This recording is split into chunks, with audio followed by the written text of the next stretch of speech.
Hey guys, today we're checking out a 2019 Indian Motorcycle Chieftain in steel gray. Absolutely beautiful bike, very well taken care of. Has an adjustable windscreen. These higher handlebars.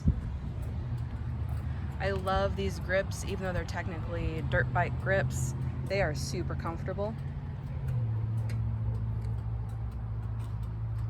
We have engine guards in the front, rider floorboards and passenger pegs, locking saddlebags. There is a nice and tall sissy bar for the passenger.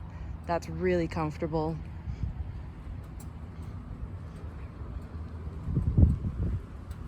Just a super clean bike. And this one also has ABS front and rear.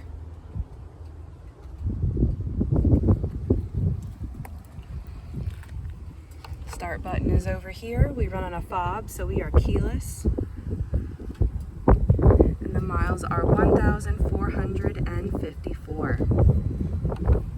Again, 2019 Indian Motorcycle Chieftain. Come check it out.